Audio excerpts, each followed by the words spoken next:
Disiram kopi panas karena tidak mau dipoligami tepat saat perayaan ulang tahun anakku. Saat itu juga langsung aku usir dia dari rumah mewahku dan ku pecat dari perusahaan milik keluargaku, biarkan dia jadi gelandangan. Sebelum lanjut ke ceritanya, seperti biasa, jangan lupa absen dari daerah mana saja bunda-bunda semuanya, agar tali silaturahmi kita makin erat. Yang sudah subscribe, semoga rezekinya makin lancar.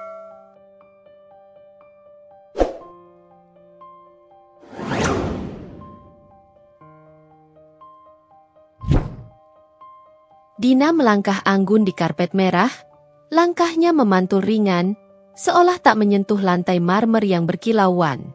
Gaun malam biru safir yang membalut tubuh rampingnya memancarkan kilau mewah di bawah cahaya chandelier kristal yang menggantung megah di tengah aula.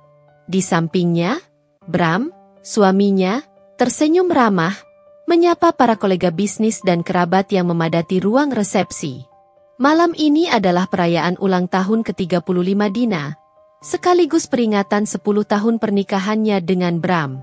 Sebuah dekade yang terasa seperti keajaiban, terlukis indah dalam kanvas kehidupan yang nyaris sempurna.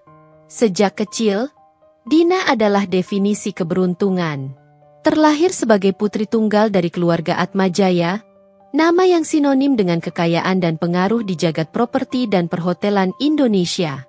Dina tumbuh besar dalam kemewahan yang tak terbatas. Namun dididik dengan disiplin besi oleh ayahnya, Hardiman Atmajaya, seorang visioner bisnis yang tak kenal kompromi. Ia tak hanya diajari cara memimpin sebuah konglomerasi, tapi juga nilai-nilai kejujuran dan integritas. Pendidikan terbaik dari Swiss hingga Amerika, kemudian magang di berbagai perusahaan multinasional, membentuknya menjadi wanita cerdas, tegas, dan berwawasan luas. Ia bukan sekadar putri mahkota yang dimanjakan, melainkan seorang ahli strategi bisnis yang disegani. Bram hadir dalam hidupnya bagai embusan angin segar yang romantis. Ia adalah manajer proyek di salah satu anak perusahaan Atmajaya Group, pria tampan dengan senyum menawan dan kecerdasan yang memukau. Berasal dari keluarga sederhana, Bram memiliki ambisi yang kuat dan etos kerja yang tinggi. Dina tertarik pada karismanya yang tenang dan otaknya yang brilian, yang mampu melihat peluang di mana orang lain hanya melihat rintangan. Ayah Dina, Hardiman, awalnya skeptis. Ia tahu betul bagaimana pria bisa berubah ketika berhadapan dengan kekayaan. Namun ketekunan Bram dalam memenangkan hati Dina, ditambah dengan kinerjanya yang cemerlang di perusahaan, akhirnya meluluhkan hati sang ayah. Pernikahan mereka menjadi sorotan publik, diselenggarakan dengan sangat mewah, simbol penyatuan dua insan yang tampak serasi.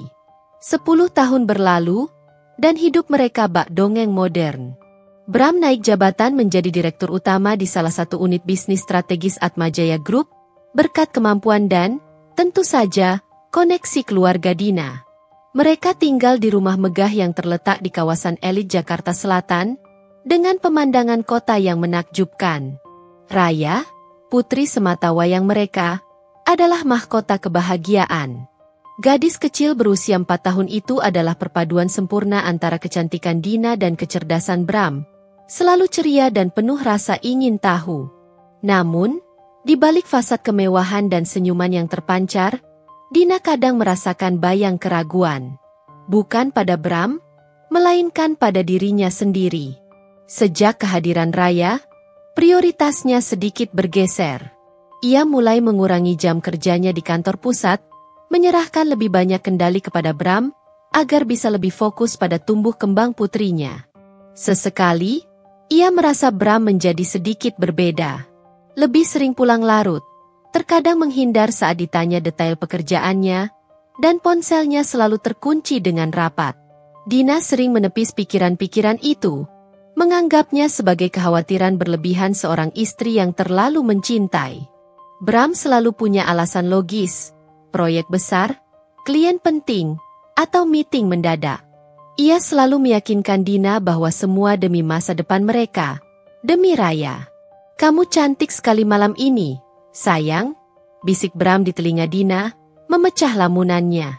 Ia mengecup kening Dina, senyumnya hangat seperti biasa. Dina membalas senyum itu, mencoba mengusir gelombang keraguan yang sesekali datang. Terima kasih, Bram. Kau juga terlihat tampan. Ia memegang tangan Bram, meremasnya lembut. Jemarinya merasakan permukaan cincin kawin Bram yang dingin. Sepotong logam yang melambangkan janji setia. Dina ingin percaya, sepenuhnya percaya, bahwa janji itu tak akan pernah rusak. Pesta berlangsung meriah hingga larut malam. Dina diselimuti kebahagiaan semu, mencoba meyakinkan dirinya bahwa semua baik-baik saja. Ia melihat ke arah Bram yang sedang bercengkerama dengan para direktur, tertawa lepas. Ia adalah suamiku, ayah dari Raya. Ia mencintaiku. Dina mengulang mantra itu dalam hati. Namun, mengapa ada seberkas dingin yang tiba-tiba menusuk hatinya, seolah memberitahu bahwa kesempurnaan ini hanyalah ilusi yang siap pecah kapan saja? Ia sama sekali tidak menyangka bahwa ilusi itu akan benar-benar pecah, bukan karena gempa bumi atau badai besar, melainkan karena secangkir kopi panas dan sebuah kebenaran yang akan menghancurkan segalanya. Mentari pagi menelusup dari celah tirai sutra yang tebal, membanjiri kamar tidur utama dengan cahaya keemasan.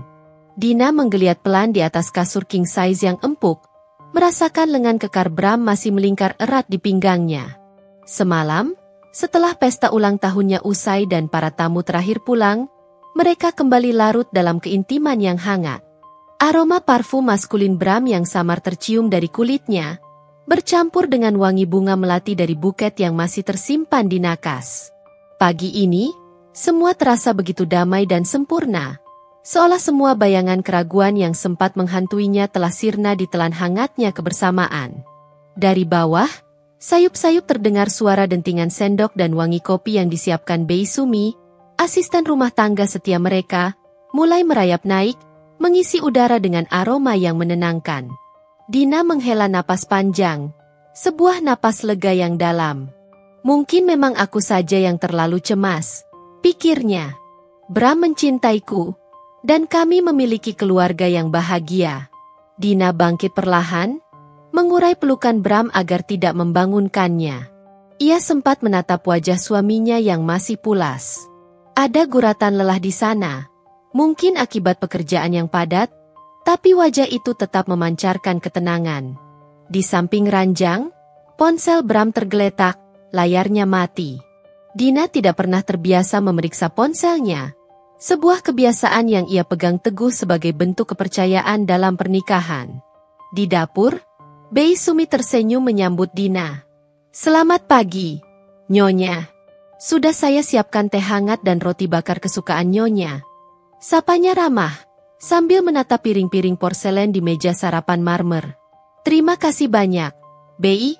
Dina membalas dengan senyum tulus. Raya sudah bangun? Tanyanya sambil menyesap teh hangat. Belum, Nyonya. Dia pasti kelelahan setelah seharian bermain dan begadang kemarin. Jawab Bei Sumi, tersenyum maklum. Dia memang sangat antusias dengan ulang tahunnya. Dina menikmati sarapannya sambil memeriksa daftar terakhir persiapan pesta ulang tahun Raya. Setiap detail sudah ia rencanakan dengan matang selama sebulan terakhir. Tema pesta adalah Istana Primawar, sesuai dengan dongeng favorit Raya yang sering ia bacakan sebelum tidur. Dina ingin Raya memiliki kenangan yang paling indah tentang hari istimewanya. Ia melirik ke arah halaman belakang melalui jendela kaca besar di ruang makan. Para pekerja event organizer sudah mulai menata. Balon-balon berwarna merah muda, putih, dan emas berbentuk bunga mawar raksasa mulai mengembang. Pita-pita satin menjuntai anggun dari pergola yang dihias dengan bunga-bunga hidup. Patung-patung peri kecil yang lucu, dengan sayap berkilauan, tersebar di antara semak-semak azalea dan bougainvillea yang tertata rapi. Sebuah bouncer istana tiup berwarna merah muda dengan menara-menara kecil sudah berdiri kokoh di sudut halaman, siap menyambut gelak tawa anak-anak. Dina membayangkan Raya melompat-lompat di sana. Tawanya memenuhi udara. Tepat pukul 10 pagi, sebuah mobil van berpendingin tiba. Kue ulang tahun Raya, mahakarya dari patisier terkenal, turun dengan hati-hati.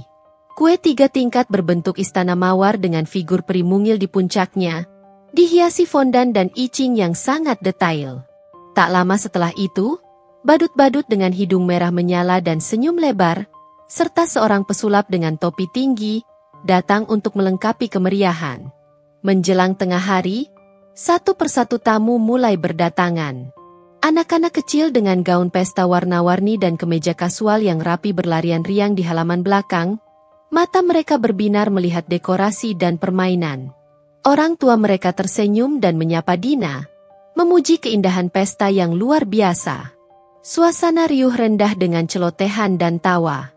Aroma manis cupcake vanila, gurihnya pizza mini, dan wangi popcorn yang baru meletup bercampur di udara, menambah semarak suasana. Bram, yang akhirnya bangun dan bersiap, tampil prima dengan kemeja polo berwarna biru laut dan celana kaki yang pas di tubuhnya. Ia menyapa para tamu dengan senyum menawan khasnya, tampak begitu serasi dan harmonis di samping Dina. Sesekali ia mencium pipi Raya yang sedang asyik melompat-lompat di bouncer, dan mengangkatnya tinggi-tinggi ke udara, membuat putrinya tergelak. Melihat interaksi itu, Dina merasa sedikit lega. Mungkin kecemasannya selama ini memang tidak beralasan. Bram terlihat bahagia, dan ia adalah ayah yang sangat baik untuk Raya. Mungkin ini hanya fase biasa dalam pernikahan. Naik turunnya emosi dan kecurigaan. Ia memutuskan untuk menikmati hari bahagia ini sepenuhnya, melupakan semua pikiran buruk yang pernah melintas di benaknya. Ia tersenyum pada Bram, mengaitkan lengannya di lengan suaminya, merasa bahwa dunia mereka, setidaknya untuk hari ini, kembali ke jalurnya yang sempurna.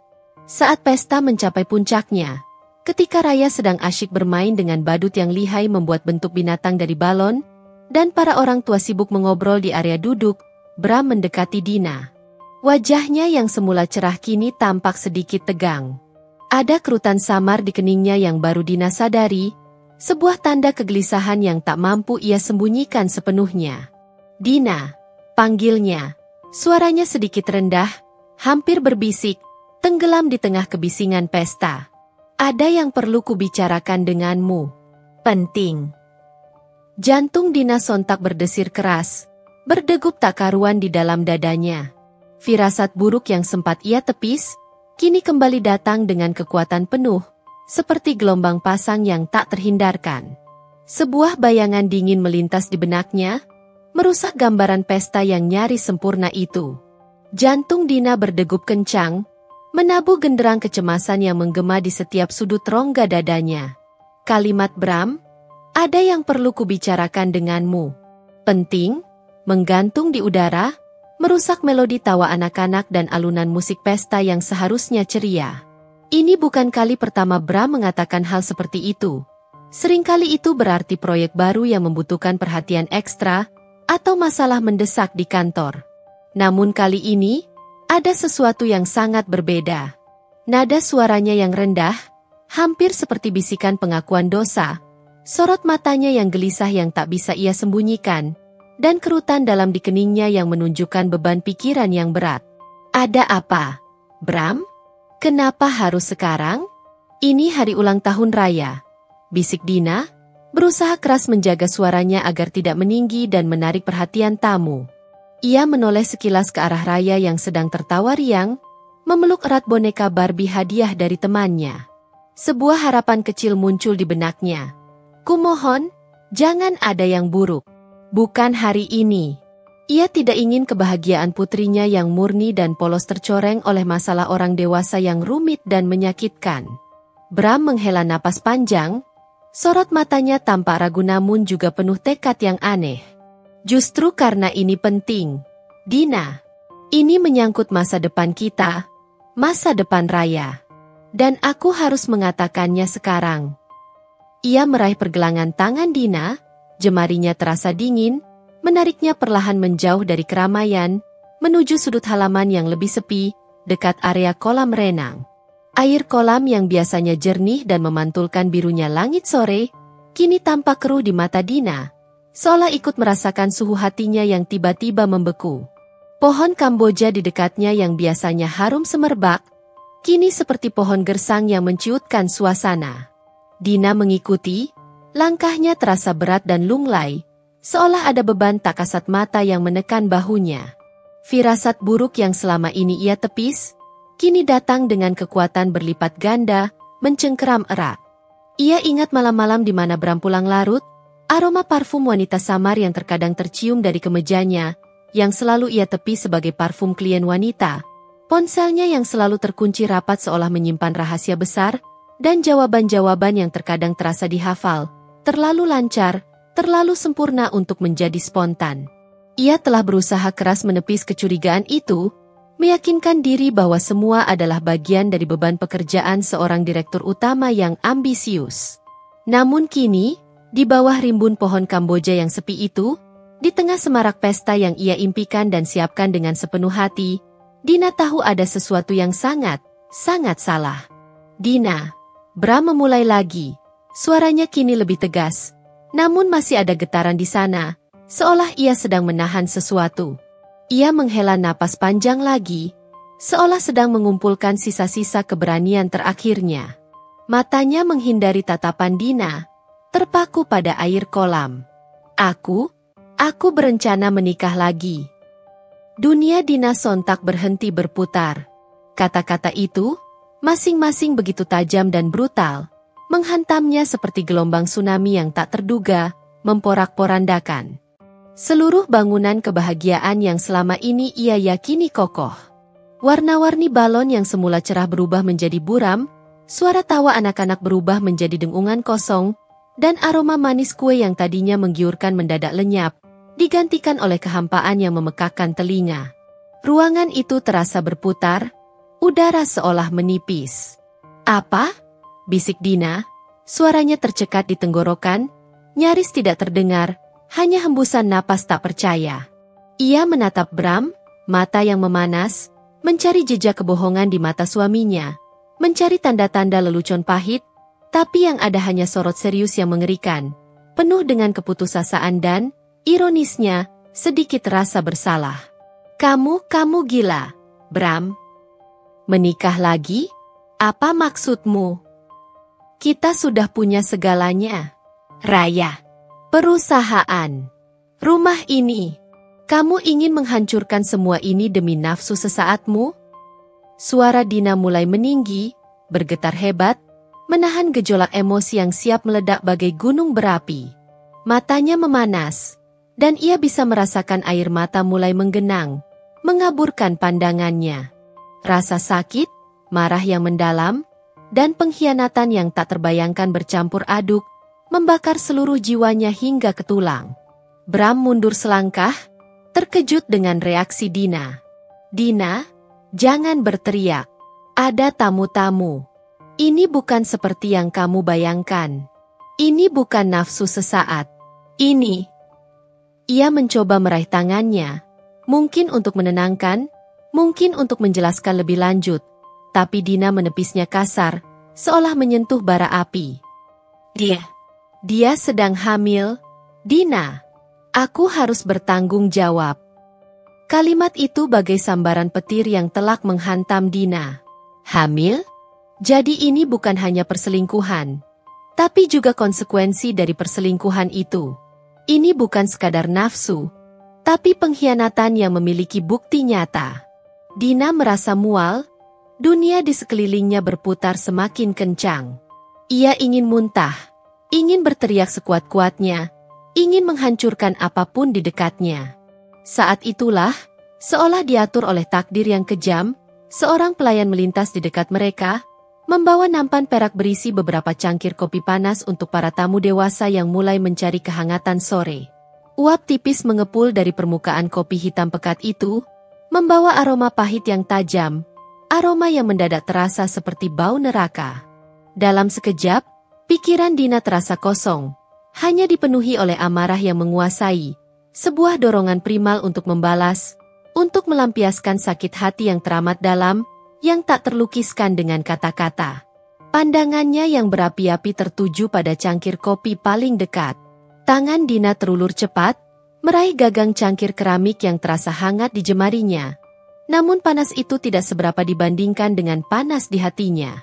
Otaknya tidak memproses apapun kecuali dorongan primitif untuk melampiaskan sakit hati yang teramat dalam.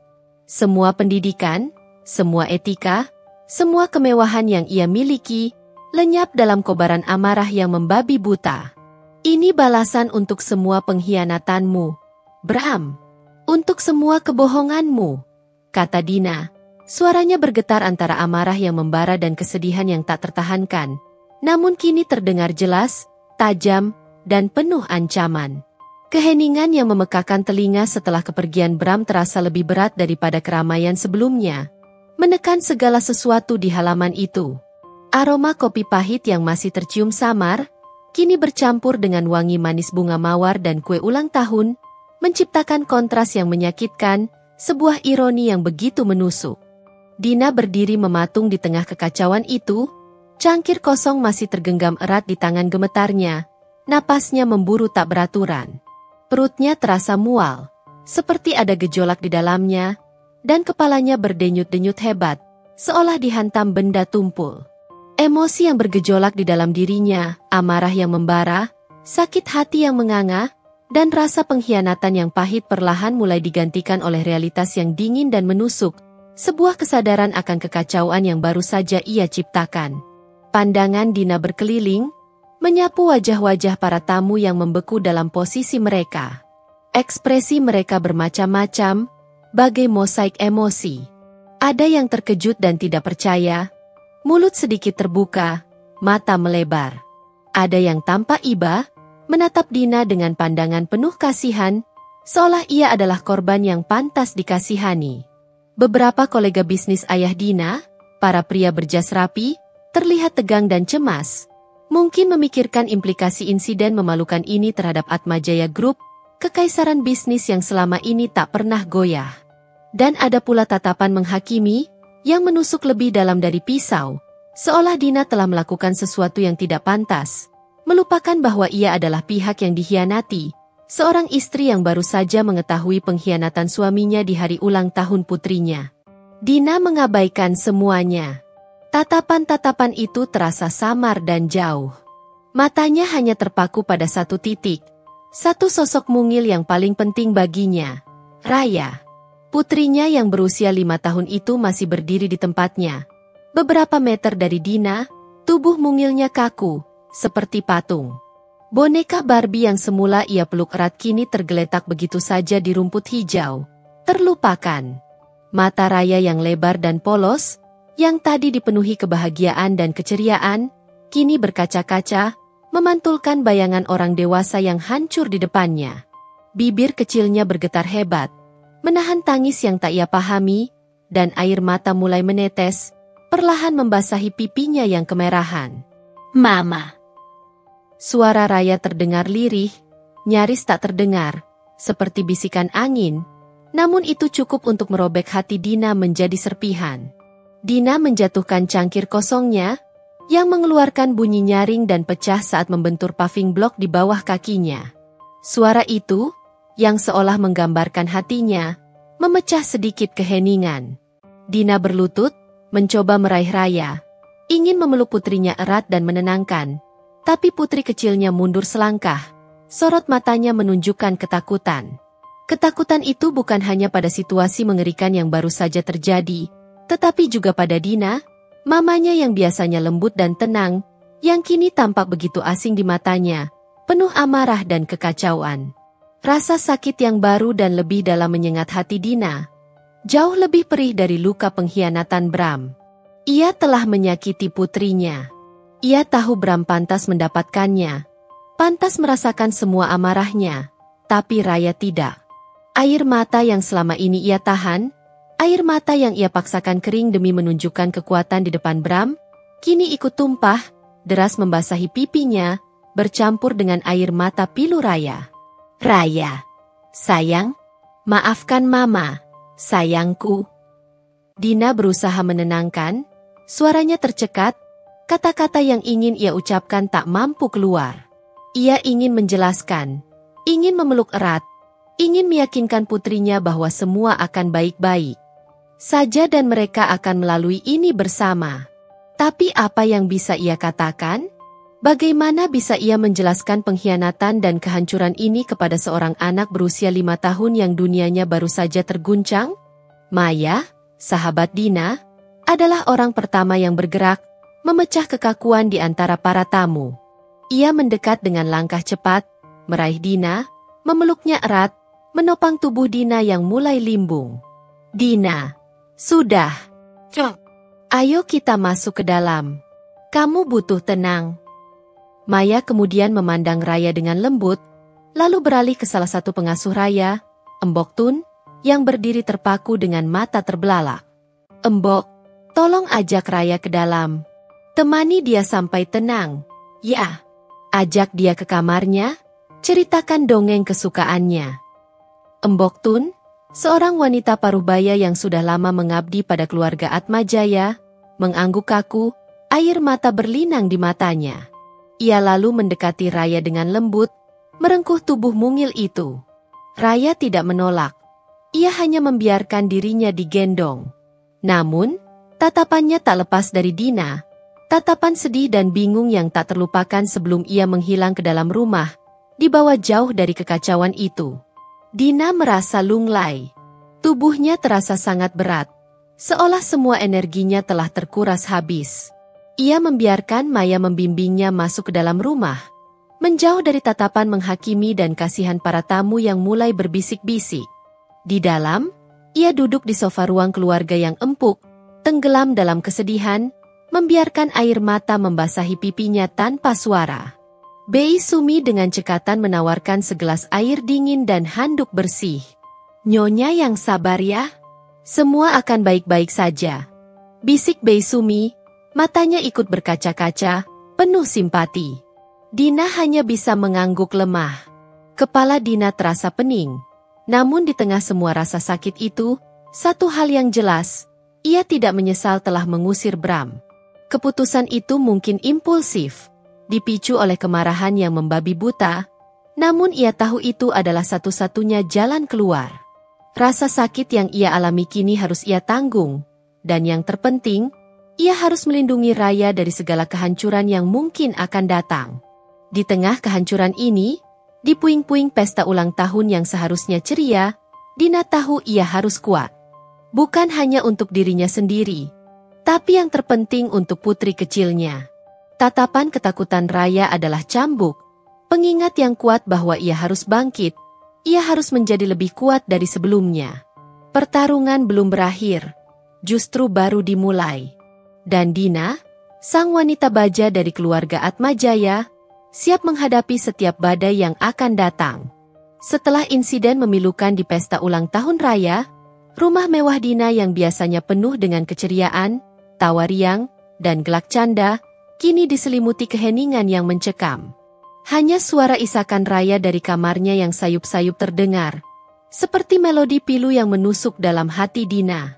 Maya, sahabat setianya, masih duduk di sampingnya di sofa kulit berwarna krem, mengusap punggung Dina yang gemetar dengan gerakan menenangkan.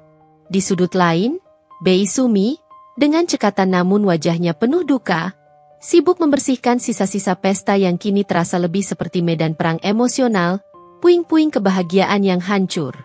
Dina duduk mematung, memeluk erat sebuah bantal sofa seolah mencari perlindungan. Matanya kosong menatap keluar jendela kaca besar yang menghadap taman. Langit sore yang tadinya cerah kini mulai diselimuti awan kelabu tebal, seolah ikut merasakan kesedihan yang menyelimuti hati Dina. Ia memikirkan kembali setiap detail perkataan Bram, bisikan-bisikan pengkhianatan yang mematikan, wajahnya yang pucat pasi, jerit kesakitannya saat kopi panas itu mengenai kulitnya. Namun, semua penderitaan fisik Bram itu tidak sebanding dengan sakit hati yang menganga di dada Dina. Pengkhianatan. Itu yang paling menyakitkan, mengoyak jiwanya hingga ke dasar. Bram, pria yang ia cintai dengan sepenuh hati, ayah dari anak satu-satunya, berani-beraninya meminta poligami dan mengatakan bahwa wanita lain sedang hamil tepat di hari ulang tahun putri mereka. Kemarahan itu kembali membakar, mengusir sedikit rasa kasihan yang mungkin sempat muncul di benaknya. Tidak ada tempat untuk belas kasihan bagi seorang pengkhianat. Tiba-tiba, Deringan nyaring ponsel Dina memecah keheningan yang menyesakan itu, mengagetkan Dina dan Maya. Layar menampilkan nama Hardiman Atmajaya, ayahnya. Dina menatap ponsel itu sejenak, ragu untuk mengangkatnya. Ia tahu, kabar tentang insiden memalukan ini pasti sudah menyebar cepat seperti api di padang rumput kering. Jaringan sosialita dan pebisnis elit Jakarta bergerak sangat cepat. Dan ayahnya, Hardiman Atmajaya, adalah orang terakhir yang ingin ia hadapi saat ini. Hardiman adalah pria tegas, berprinsip kuat, dan sangat menjaga nama baik keluarga Atmajaya di mata publik. Ia pasti sangat marah, tidak hanya karena masalah pribadi Bram, tetapi juga karena insiden memalukan yang mencoreng reputasi keluarga di pesta besar. Maya menyentuh bahu Dina dengan lembut. "Angkat saja, Din. Lebih baik kamu yang jelaskan duluan. Ayahmu berhak tahu langsung darimu." Dina menarik napas dalam-dalam, mengumpulkan setiap sisa kekuatan dan keberanian yang ia miliki, lalu mengangkat telepon. "Halo, Ayah." Suaranya terdengar serak, lemah, dan bergetar, kontras dengan suaranya yang biasanya mantap dan percaya diri. "Dina, apa-apaan semua ini? Pesta ulang tahun raya berubah jadi sirkus." Suara ayahnya menggelegar dari ujung telepon, penuh kemarahan yang membakar, namun ada nada keprihatinan yang samar. "Aku dengar dari beberapa kolega, Bram diusir dengan sangat tidak hormat di depan banyak orang. Ada apa yang sebenarnya terjadi? Jelaskan padaku." Dina memejamkan mata erat. Ia tahu ini akan menjadi percakapan yang sulit. Namun ia harus jujur dan tegas. "Ayah, Bram dia selingkuh. Yah, dia memiliki wanita lain.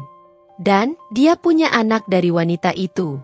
Dia bahkan berani meminta poligami. Yah, tepat di hari ulang tahun raya. Aku tidak punya pilihan lain. Yah, aku mengusirnya. Aku memecatnya dari perusahaan." Dina bicara cepat, tanpa jeda. Setiap kata terucap dengan penekanan, ingin menjelaskan semua kebenaran yang pahit itu sebelum ayahnya menyimpulkan yang salah. Ia tidak ingin ayahnya merasa malu karena tindakannya, melainkan karena pengkhianatan menantunya. Ada jeda panjang di ujung telepon. Hening yang mencekam, hanya terdengar suara napas berat ayahnya. Dina membayangkan ayahnya, seorang pria dengan rahang kokoh dan mata tajam, kini sedang mencoba mencerna informasi yang baru saja ia terima. Kemudian, suara itu kembali, namun kali ini lebih tenang, meskipun masih terasa berat dan dalam. "Jadi ini alasannya? Aku tahu ada yang tidak beres dengannya akhir-akhir ini.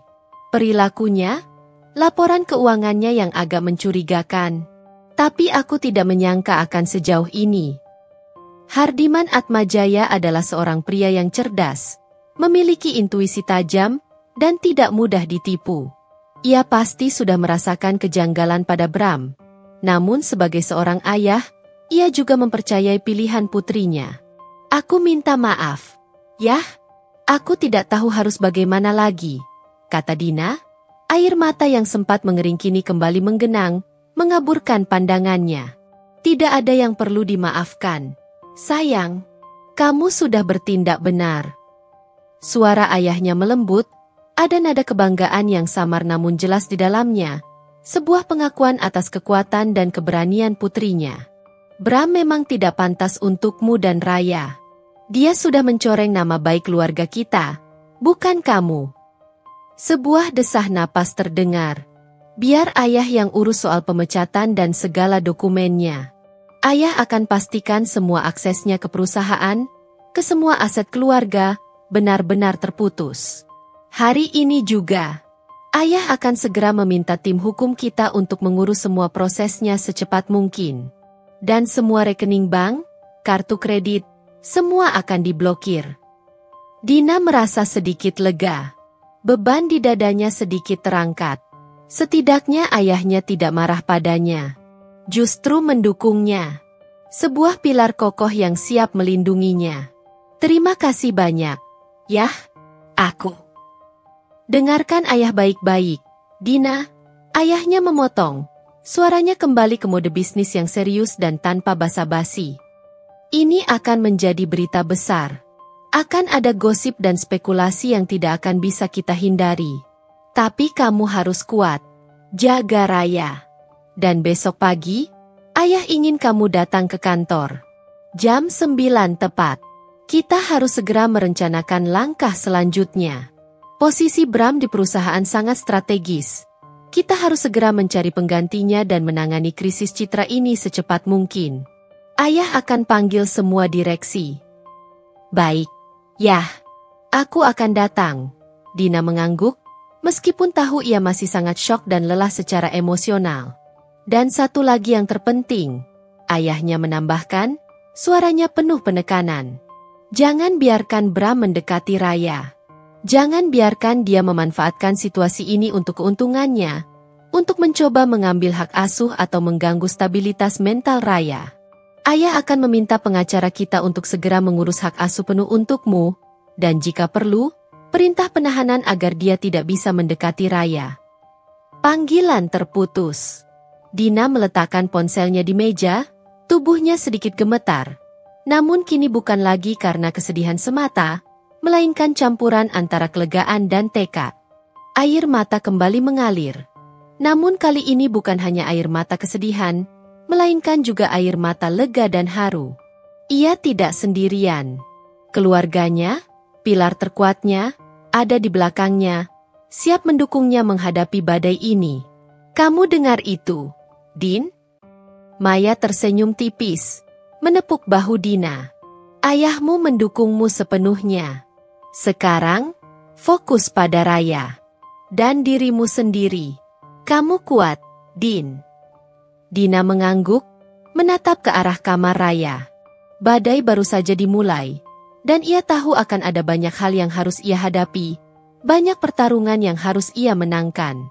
Tapi setidaknya, ia tidak perlu menghadapi semua ini sendirian. Dan ia harus kuat. Untuk Raya. Demi putrinya, ia akan bangkit dan melawan. Pagi tiba dengan cepat, menyeret serta gema kehancuran emosional dari malam sebelumnya. Dina terbangun dengan kepala pening yang luar biasa. Mata sembab dan bengkak meskipun ia hanya terlelap singkat dalam tidur yang tak nyenyak. Rasa sakit di hatinya masih begitu nyata. Seolah ada luka menganga yang belum mengering, perih tak tertahankan. Namun, bayangan tatapan sedih Raya kemarin, pandangan polos yang dipenuhi ketakutan, memberinya kekuatan yang tak terduga, sebuah dorongan kuat untuk bangkit. Ia harus kuat. Untuk Raya. Untuk masa depan putri kecilnya. Saat membuka ponselnya yang tergeletak di nakas, Dina langsung disambut dengan rentetan notifikasi yang membanjiri layar. Puluhan panggilan tak terjawab dari berbagai nomor, ratusan pesan dari teman, kerabat, hingga nomor tak dikenal yang penasaran. Grup-grup WhatsApp teman-teman sosialitanya sudah dipenuhi spekulasi liar dan gosip yang tak terbendung. Setiap pesan terasa seperti tusukan baru. Namun yang paling mengagetkan adalah berita-berita yang terpampang besar di portal-portal berita online ternama. Skandal poligami mengguncang keluarga konglomerat Atmajaya di pesta ulang tahun sang cucu. Direktur utama Atmajaya Group diusir istri di depan umum, diduga selingkuh dan menghamili wanita lain. Karma instan menantu kesayangan. Dina Atmajaya, dari pesta mewah ke drama rumah tangga penuh air mata. Judul-judul provokatif itu terpampang besar, lengkap dengan foto-foto buram yang diambil para tamu menggunakan ponsel mereka, menunjukkan kericuhan di halaman belakang rumahnya. Ada foto Bram yang memegang wajahnya yang merah dan kesakitan, dan foto Dina yang tampak tegang. Ekspresinya memancarkan amarah yang dingin. Dina menghela napas panjang, sebuah desahan lelah. Sebagaimana kata ayahnya, badai media memang sudah dimulai, dan ini baru permulaan. Tepat pukul 8 pagi, ketukan di pintu terdengar. Pengacara keluarga Atmajaya, Bapak Raharjo, seorang pria parubaya yang tenang namun memiliki reputasi cemerlang di dunia hukum korporasi, sudah tiba di rumah Dina. Ia datang bersama asistennya, membawa tumpukan dokumen tebal dan sebuah tas kerja kulit yang tampak berat. Dina sudah bersiap, mengenakan setelan bisnis berwarna abu-abu gelap yang rapi dan elegan, meskipun hatinya masih bergejolak dan pikirannya kacau. Ia tahu ini adalah hari yang panjang. "Selamat pagi, Dina," sapa Pak Raharjo dengan nada tenang namun serius. Sorot matanya menunjukkan pemahaman mendalam. "Ayahmu sudah menjelaskan semuanya secara singkat tadi malam. Saya sudah menyiapkan draft gugatan cerai dengan klaim hak asuh penuh untuk Raya, serta surat pemecatan Bram dari semua posisi di Atmajaya Group.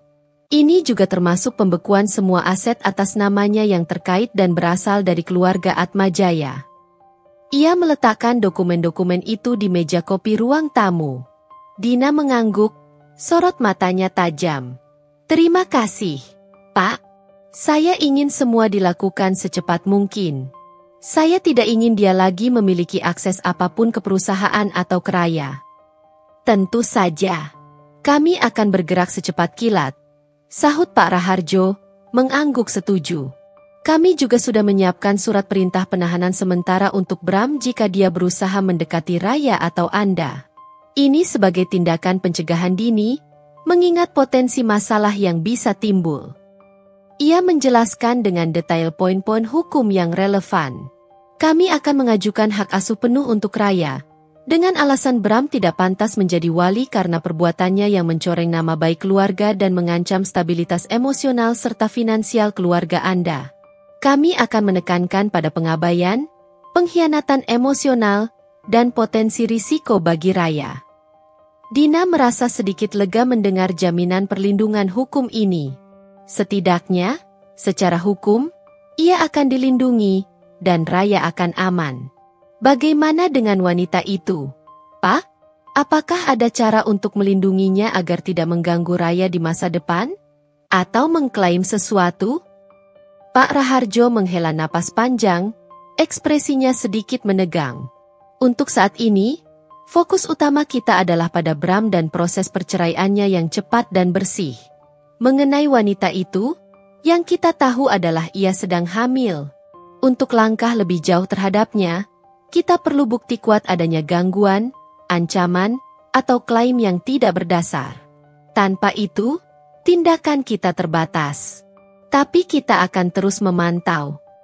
Diskusi berlanjut selama hampir 1 jam, membahas strategi hukum secara mendalam, potensi tantangan yang mungkin dilancarkan pihak Bram, dan bagaimana menghadapi gelombang media yang pasti akan semakin besar.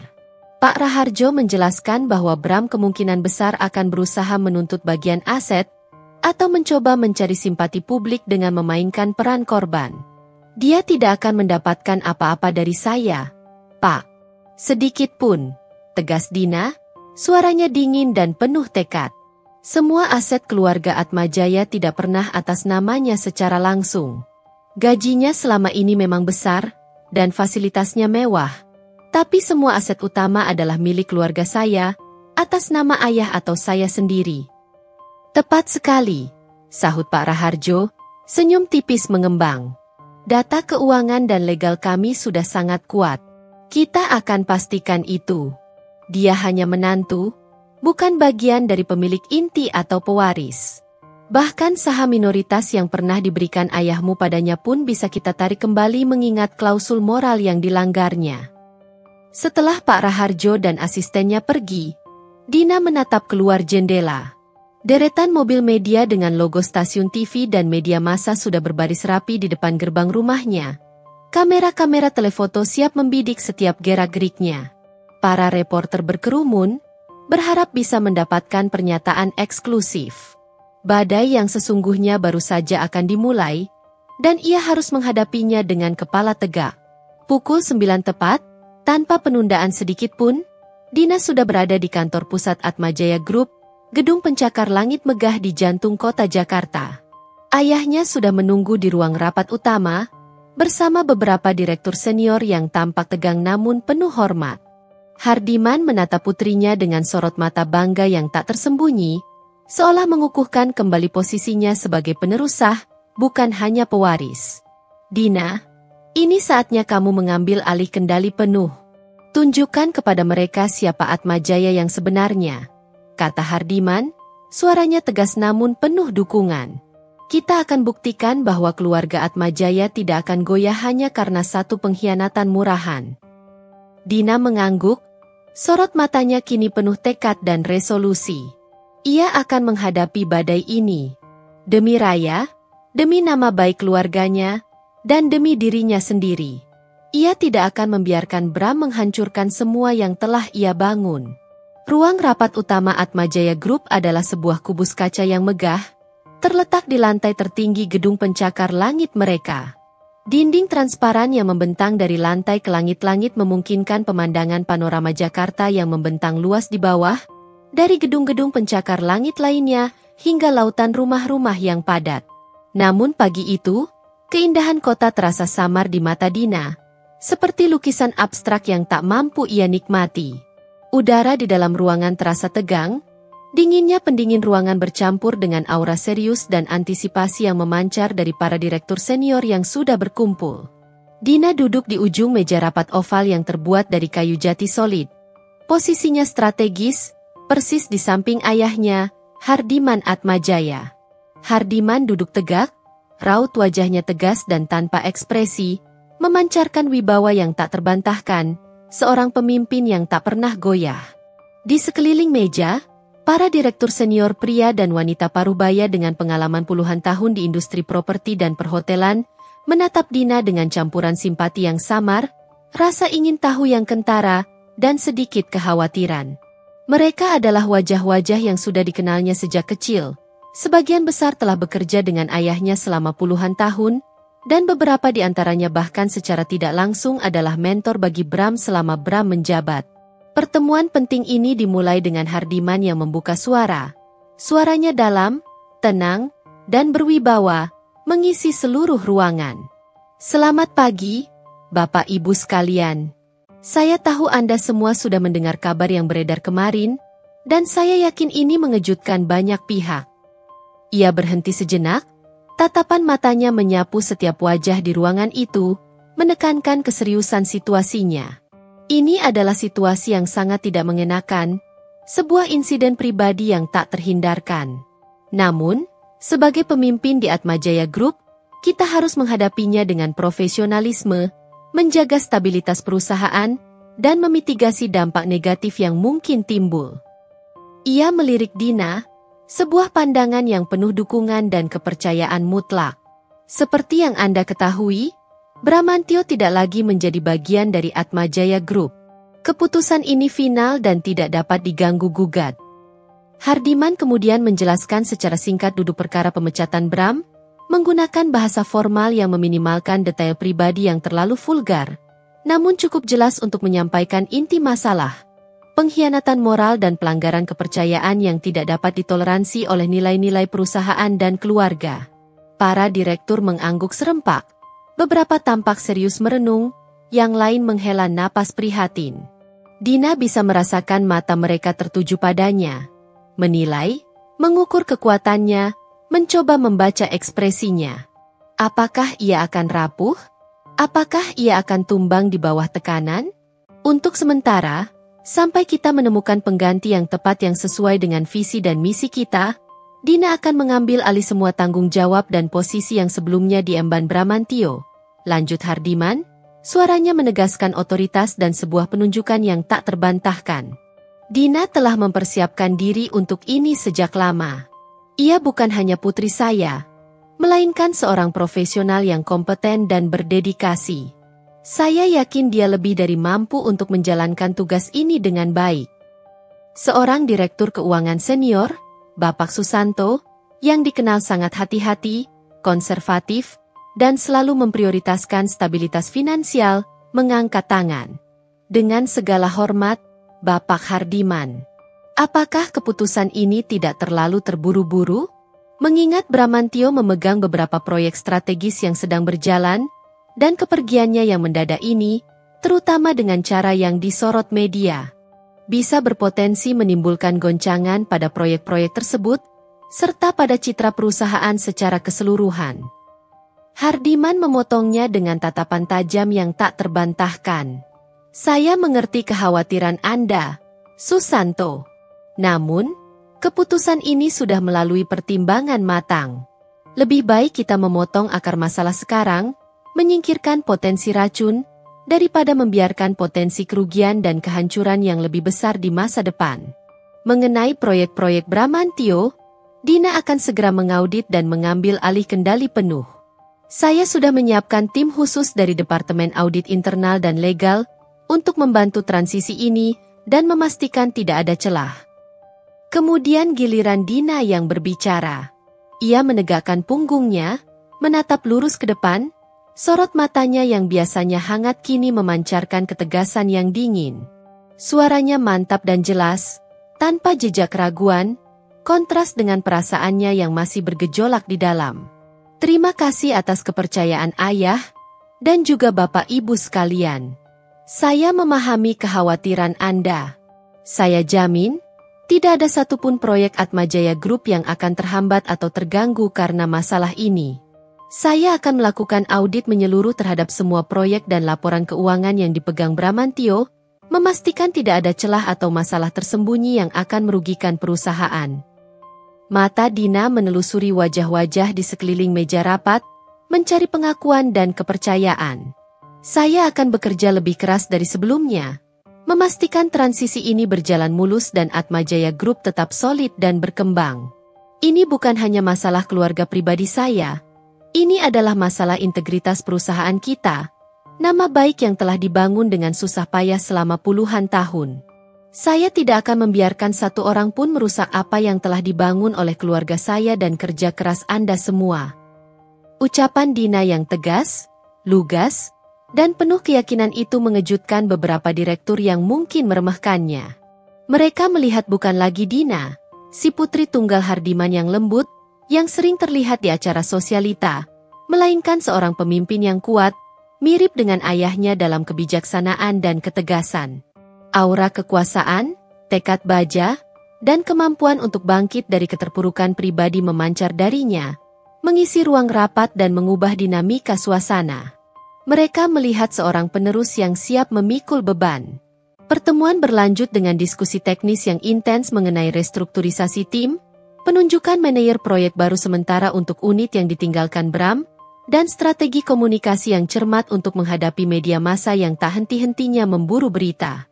Dina mencatat setiap poin, memberikan instruksi jelas, dan mengajukan pertanyaan yang menunjukkan pemahaman mendalamnya tentang operasional perusahaan, mulai dari detail kontrak hingga proyeksi keuntungan. Ia telah mempersiapkan diri untuk ini, jauh sebelum badai ini datang, berkat didikan ayahnya yang selalu melibatkan dirinya dalam setiap aspek bisnis. Ketika rapat berakhir, para direktur meninggalkan ruangan dengan ekspresi yang jauh lebih tenang dan penuh keyakinan. Beberapa bahkan menghampiri Dina secara pribadi, menjabat tangannya, memberikan kata-kata dukungan, dan mengucapkan selamat atas keberaniannya. Mereka melihat bahwa meskipun tragedi pribadi baru saja menimpanya dan hatinya pasti hancur, Dina tetap seorang Atmajaya sejati, seorang pemimpin yang lahir dari darah yang sama dengan sang pendiri. Dina menghela napas panjang, sebuah desahan campuran lelah dan tekad. Ini baru awal dari pertarungan yang panjang. Badai di media akan terus mengamuk, liku-liku hukum akan menuntut perhatian penuh, dan kini beban tanggung jawab perusahaan yang lebih besar telah ada di pundaknya. Namun, di tengah semua itu, ia merasa ada kekuatan baru yang bangkit dalam dirinya. Kekuatan untuk melindungi Raya, untuk menjaga nama baik keluarga, dan untuk membuktikan bahwa ia bisa berdiri tegak, sendirian, sebagai pewaris sah dan pemimpin sejati kerajaan Atmajaya. Minggu-minggu setelah insiden yang menggegerkan itu berlalu dengan cepat, diselimuti oleh rutinitas baru Dina yang begitu padat dan menuntut. Hari-harinya kini dipenuhi dengan rapat direksi yang tak berkesudahan, audit keuangan yang melelahkan hingga larut malam, dan konferensi pers yang tak terhitung jumlahnya. Setiap pagi, sebelum berangkat ke kantor, Dina akan duduk di depan cermin riasnya yang besar, mengoleskan concealer tebal untuk menutupi lingkaran hitam pekat di bawah matanya, sisa dari malam-malam tanpa tidur. Ia harus selalu tampil sempurna, kuat, tanpa celah sedikit pun di mata publik dan karyawannya. Demi nama besar Atmajaya Group, demi masa depan Raya, dan demi harga dirinya sendiri sebagai seorang wanita yang dikhianati. Pagi itu, Dina kembali ke ruang kerjanya yang baru, yang dulunya adalah ruang kerja pribadi Bram. Sebuah ironi yang pahit dan menusuk, namun Dina memilih untuk tidak mengubah banyak hal, seolah ingin merasakan setiap detail yang pernah Bram sentuh, mencari jejak kebohongan yang mungkin masih tersisa, jejak-jejak dari sisi gelap yang selama ini tersembunyi. Ia duduk di kursi kulit mewah yang dulunya milik Bram, menghela napas panjang, dan mulai menelusuri berkas-berkas proyek yang sedang berjalan, berusaha memahami setiap detail, setiap angka, setiap janji yang pernah diucapkan Bram. Tugas utamanya adalah melakukan audit menyeluruh terhadap semua proyek yang ditangani Bram selama menjabat, mencari anomali, penyimpangan, atau bahkan indikasi penipuan yang mungkin luput dari pengawasan. Ini adalah perintah langsung dari ayahnya, sebuah langkah krusial untuk membersihkan nama perusahaan dari potensi noda akibat ulah Bram, dan untuk memastikan tidak ada kerugian finansial lebih lanjut yang bisa merugikan Atmajaya Group. Saat ia membuka laci meja Bram yang terbuat dari kayu mahoni gelap, jarinya menyentuh sesuatu yang aneh. Sebuah flash drive kecil, warnanya hitam pekat, tersembunyi di bawah tumpukan laporan tahunan lama yang sudah berdebu. Dina mengerutkan kening. Bram selalu dikenal sangat teratur, rapi, dan sistematis dalam pekerjaannya. Tidak mungkin ia meninggalkan sesuatu yang penting seperti ini begitu saja. Dengan perasaan campur aduk antara rasa ingin tahu yang kuat dan kecemasan yang mulai merayap, Dina mencolokkan flash drive itu ke laptopnya yang modern. Sebuah folder bernama Personal muncul di layar, menarik perhatiannya dengan segera. Jantung Dina berdesir tak karuan. Ia ragu sejenak. Ini adalah privasi Bram, bagian terdalam dari kehidupannya yang seharusnya tak ia sentuh. Namun, setelah semua pengkhianatan yang telah Bram lakukan, setelah kehancuran yang ia sebabkan, Dina merasa bahwa privasi adalah hal terakhir yang pantas Bram dapatkan. Rasa penasaran mengalahkan keraguan. Ia membuka folder itu, dan deretan file foto serta dokumen pribadi muncul di layar, seperti membuka kotak Pandora. Awalnya, foto-foto itu terlihat seperti foto-foto liburan biasa, foto-foto formal dari acara perusahaan, atau foto selfie Bram dengan latar belakang pemandangan. Namun, semakin ia gulir ke bawah, semakin banyak foto yang ia lihat, ada sesuatu yang membuat jantungnya berdetak lebih cepat, menabuh genderang di telinganya. Foto-foto Bram dengan seorang wanita. Wanita itu tidak asing di mata Dina. Ia adalah Sandra, sekretaris pribadi Bram, yang selama ini Dina kenal sebagai sosok yang efisien, profesional, dan selalu menjaga jarak. Di foto-foto awal, mereka hanya terlihat berinteraksi secara profesional, di kantor, atau di acara-acara perusahaan yang ramai. Namun, semakin ke bawah, foto-foto itu menjadi semakin intim, semakin mengiris hati Dina. Keduanya terlihat berlibur di pantai-pantai indah Maldives, berpegangan tangan saat berjalan di pasir putih, saling mencium mesra di bawah pohon kelapa, tatapan mata mereka penuh cinta dan kebahagiaan yang palsu. Dan kemudian mata Dina melebar saat ia menemukan foto-foto yang lebih pribadi, menunjukkan perut Sandra yang sudah mulai membuncit dengan jelas.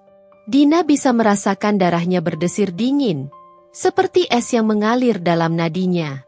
Ini bukan hanya perselingkuhan sesaat, ini adalah hubungan yang terjalin sangat lama, bahkan hingga membuahkan hasil. Dina mengepalkan tangan, kuku-kukunya menusuk dalam-dalam ke telapak tangannya, menahan rasa sakit fisik untuk mengalihkan rasa sakit di hatinya. Matanya memanas, namun ia menahan diri untuk tidak menangis, menolak memberikan kepuasan kepada Bram dengan air matanya. Kemarahannya kini bercampur dengan rasa muak yang mendalam, rasa jijik yang tak tertahankan. Ia melihat tanggal metadata foto-foto itu. Liburan di Maldives itu terjadi setahun yang lalu. Setahun.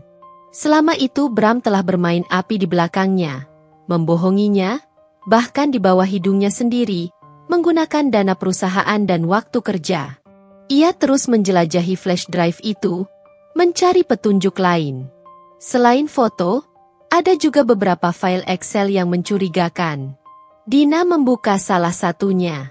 Itu adalah catatan pengeluaran pribadi Bram yang sangat detail, melebihi kewajarannya sebagai seorang direktur.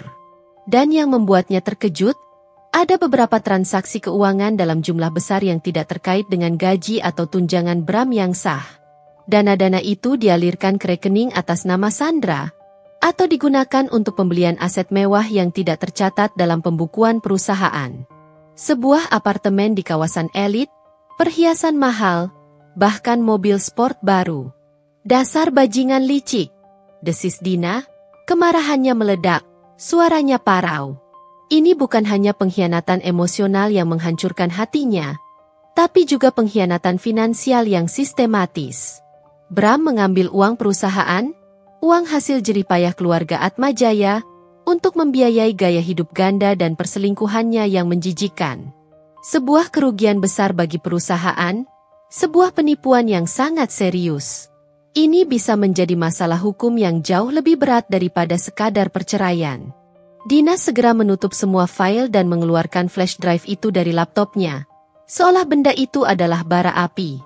Ia menarik napas dalam-dalam, mencoba menenangkan diri, mengendalikan detak jantungnya yang berpacu kencang. Penemuan ini mengubah segalanya. Ini bukan sekadar perceraian akibat pengkhianatan pribadi. Ini adalah kasus penipuan, penggelapan dana, dan potensi pencucian uang. Informasi ini akan sangat krusial bagi tim hukumnya, memberinya amunisi yang tak terduga. Ia mengambil ponselnya, tangannya masih gemetar namun kini dengan getaran tekad. Dina segera menghubungi Pak Raharjo. "Pak, saya menemukan sesuatu yang sangat penting. Sebuah flash drive berisi bukti-bukti penggelapan dana dan perselingkuhan yang sistematis. Ini akan sangat membantu kasus kita, bahkan mengubah arah gugatan." Mata Dina menatap kosong ke pemandangan kota di luar jendela ruang kerja Bram. Sebuah luka baru telah terkuak, lebih dalam dan lebih bernanah dari yang ia bayangkan. Tapi di tengah rasa sakit dan kemuakan itu, ada sebuah resolusi yang membaja. Bram tidak hanya akan kehilangan segalanya secara pribadi, ia juga akan merasakan bagaimana rasanya menjadi gelandangan hukum yang tak memiliki apa-apa, dan menanggung konsekuensi penuh dari setiap kejahatan yang ia lakukan. Dina tidak akan membiarkan Bram lolos begitu saja. Ia akan memastikan keadilan ditegakkan, dan Bram akan membayar mahal untuk setiap tetes air mata yang ia tumpahkan. Panggilan telepon Dina kepada Pak Raharjo di pagi itu menjadi pemicu langkah besar yang tak terduga. Tidak sampai 1 jam kemudian, bel rumah Dina berdering nyaring. Pak Raharjo sudah tiba, membawa tas kerja kulitnya yang tebal, ditemani seorang asisten hukum muda bernama Arya, yang tampak cerdas dan cekatan. Wajah tenang Pak Raharjo, yang biasanya selalu datar, kini sedikit tegang, menandakan keseriusan situasi yang akan mereka hadapi. Ia tahu, penemuan ini akan mengubah jalannya seluruh kasus. "Dina, saya langsung ke sini setelah telepon Anda. Ini Arya, asisten saya," kata Pak Raharjo begitu ia duduk di sofa ruang tamu yang mewah, tatapannya penuh konsentrasi. "Jadi, apa yang Anda temukan? Tadi Anda menyebutkan bukti penting yang mengubah kasus kita." Dina menyerahkan flash drive hitam yang ia temukan di laci meja kerja Bram. Tangannya sedikit gemetar saat menyerahkan benda kecil itu, namun suaranya terdengar dingin dan penuh tekad yang membaja. "Ini, Pak. Saya menemukannya di laci meja kerjanya. Saya sudah melihat isinya, dan ini jauh lebih buruk dari yang saya bayangkan." Pak Raharjo mencolokkan flash drive itu ke laptopnya dengan gerakan sigap. Matanya menyusuri setiap file yang muncul di layar, kerutan di keningnya semakin dalam seiring dengan penemuan-penemuan baru. Foto-foto intim Bram dan Sandra di Maldives, tanggal-tanggal liburan yang sinkron dengan laporan pengeluaran mencurigakan, dan yang paling mengejutkan, rincian transfer dana dalam jumlah besar ke rekening atas nama Sandra. Semakin banyak ia melihat, semakin jelas pola penipuan dan penggelapan dana itu terungkap. Ia menemukan beberapa file Excel tersembunyi yang merinci setiap pengeluaran Bram untuk Sandra, mulai dari hadiah mewah, booking hotel, hingga cicilan properti. Ini bukan hanya kasus pengkhianatan dalam rumah tangga, Dina, ujar Pak Raharjo. Suaranya kini lebih berat, penuh dengan nada serius. Ia menutup laptopnya dengan pelan, pandangannya beralih ke Dina. Ini adalah penggelapan dana dan penipuan korporasi yang sistematis. Dengan bukti ini, kita bisa mengajukan tuntutan pidana terhadap Bram, bukan hanya gugatan perceraian. Ini akan menjadi dasar yang jauh lebih kuat untuk menekan posisinya. Bahkan mungkin mengubah arah persidangan sepenuhnya. Asisten Pak Raharjo, Arya, yang sedari tadi mencatat dengan cermat, kini angkat bicara. Dengan bukti ini, kita tidak hanya bisa mendapatkan hak asuh penuh untuk Raya tanpa perlawanan, tetapi juga mengajukan tuntutan kerugian finansial yang signifikan terhadap Bram atas nama Atmajaya Group. Matanya berbinar, melihat peluang kemenangan besar. Ini akan sangat menekan posisinya, membuatnya tidak bisa berkutik.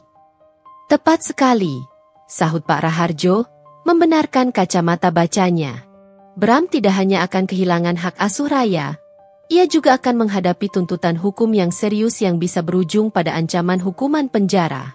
Ini bukan lagi sekadar perceraian, Dina, ini adalah pertarungan hukum yang jauh lebih besar.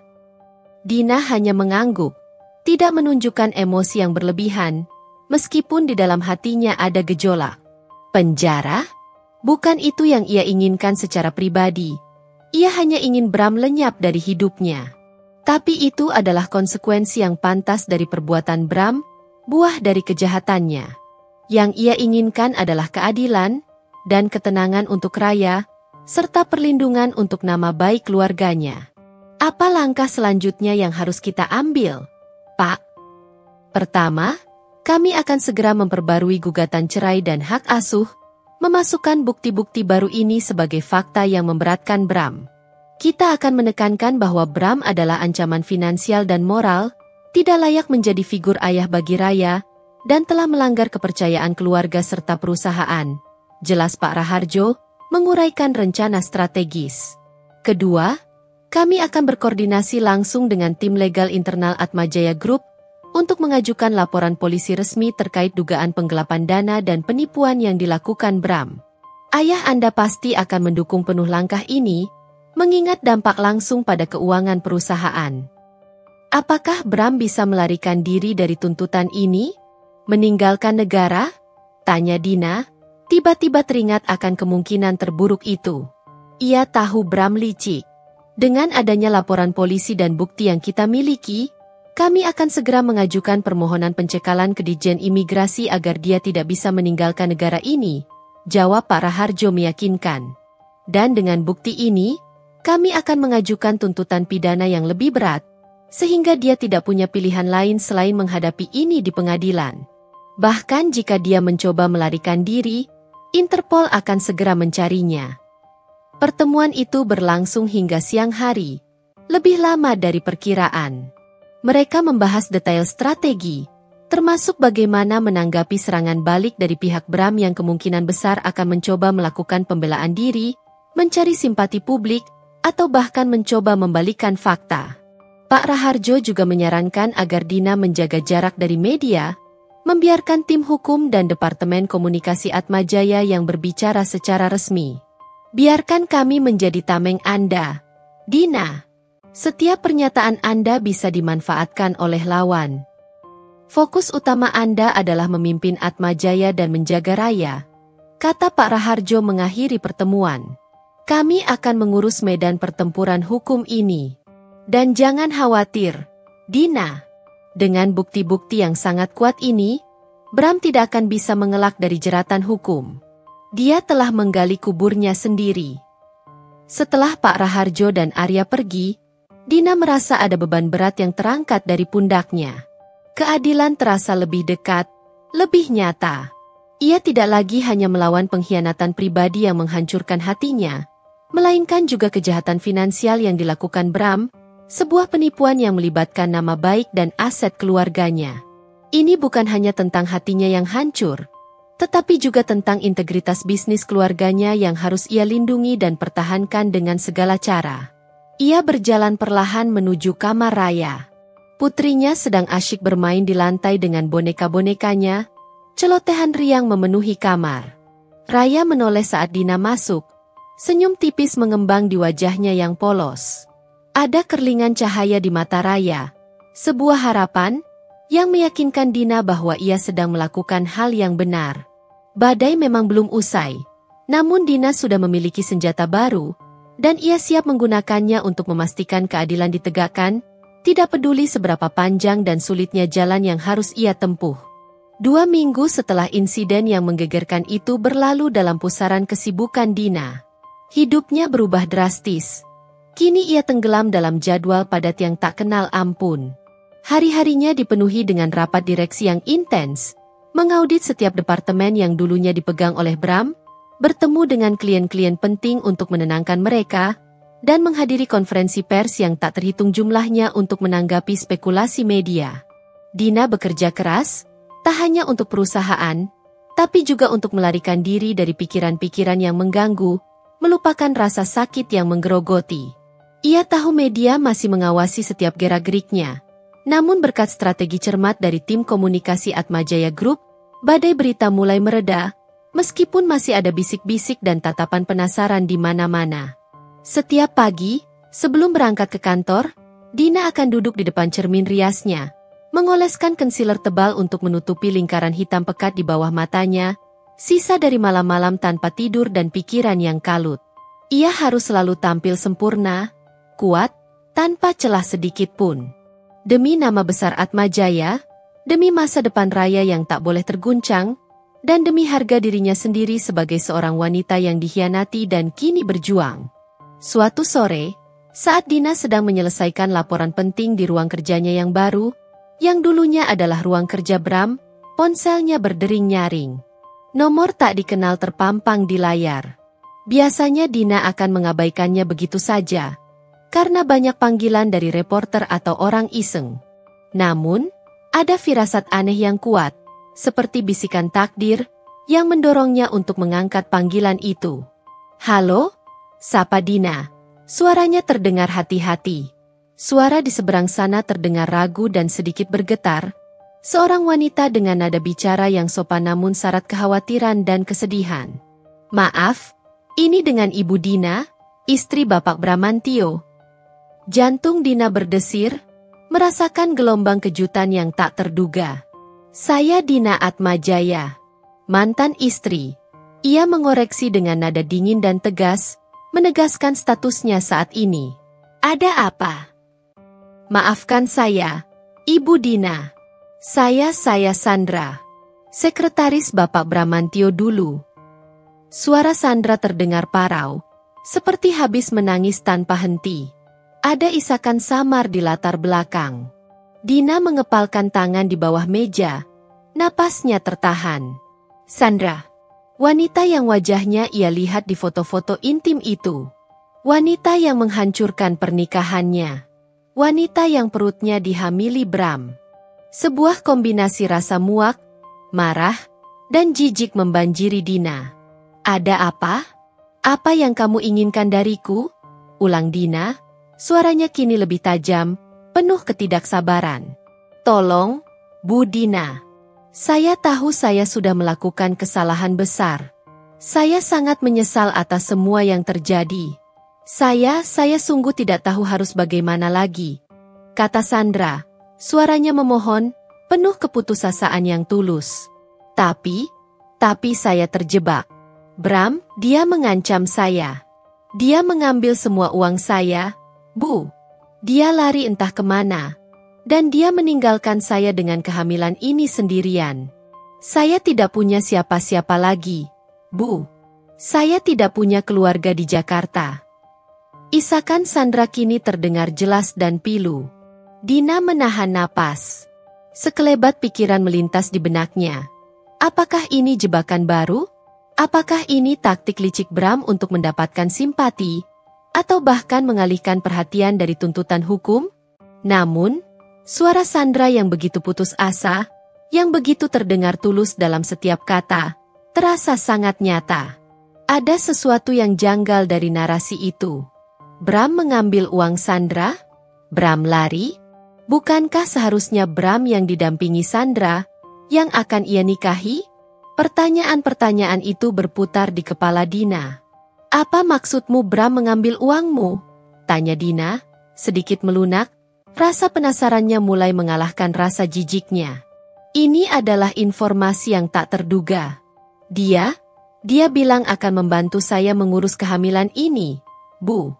Dia bilang akan membiayai semua kebutuhan kami, termasuk biaya melahirkan dan masa depan anak.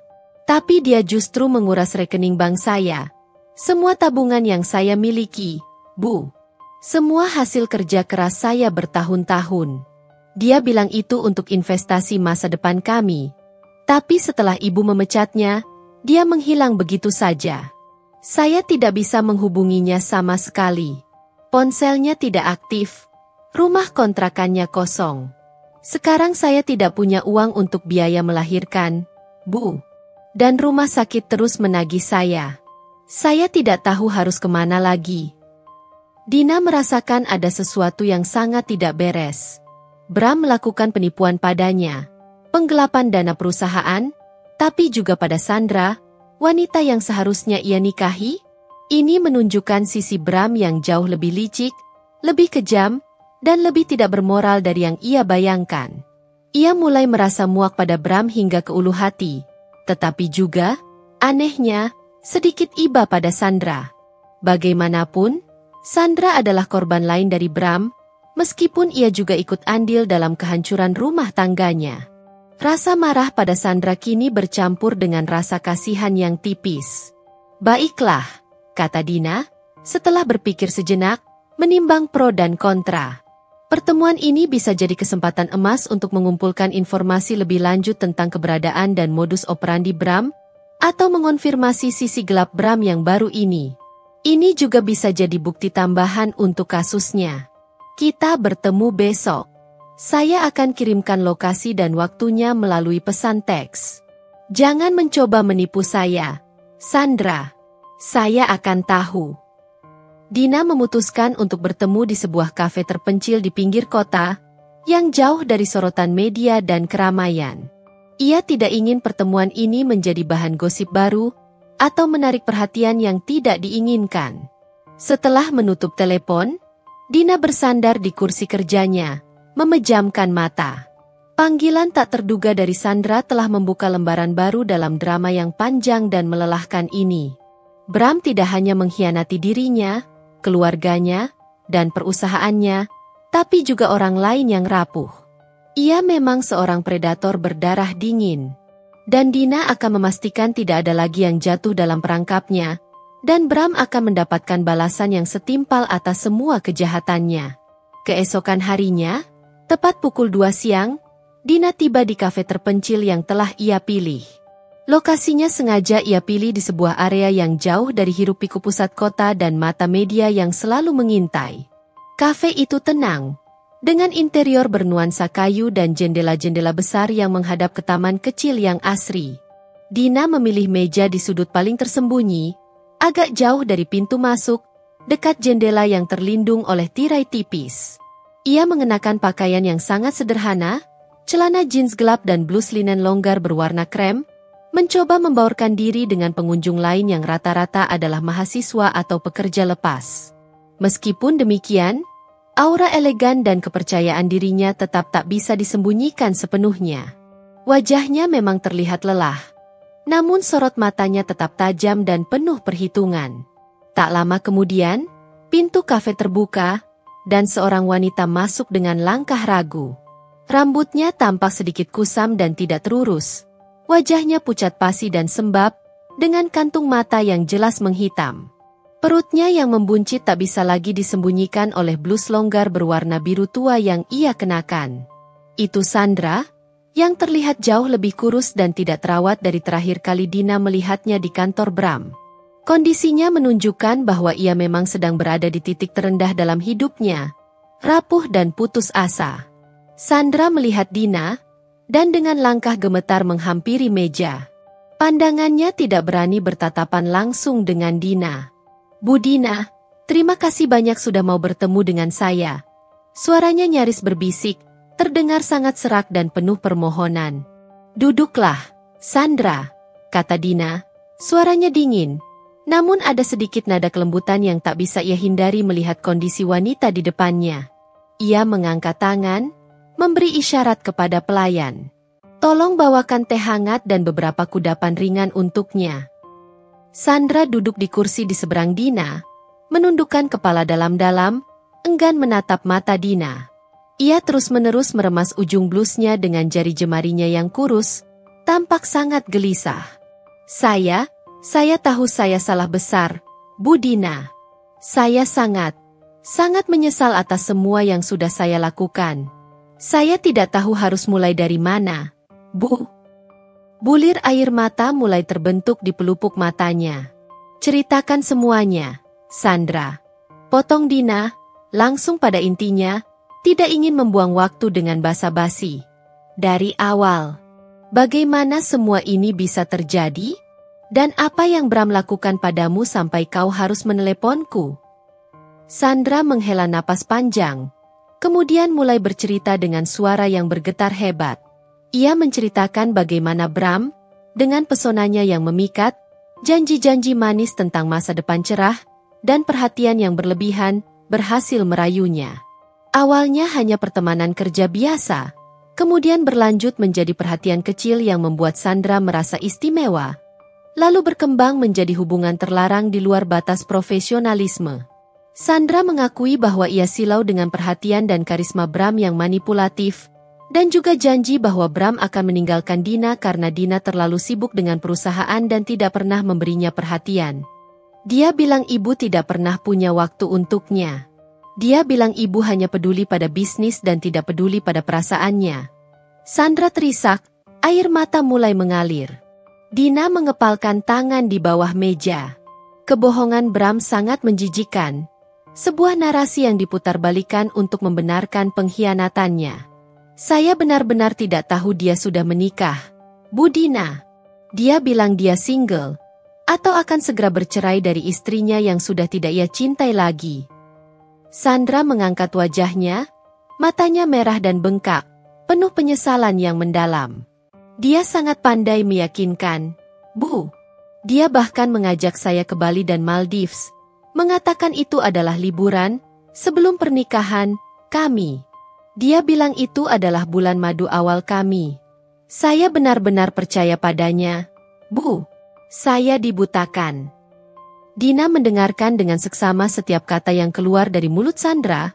Hatinya tercabik-cabik mendengar betapa naifnya Sandra telah menjadi korban manipulasi Bram. Lalu bagaimana dia mengambil uangmu?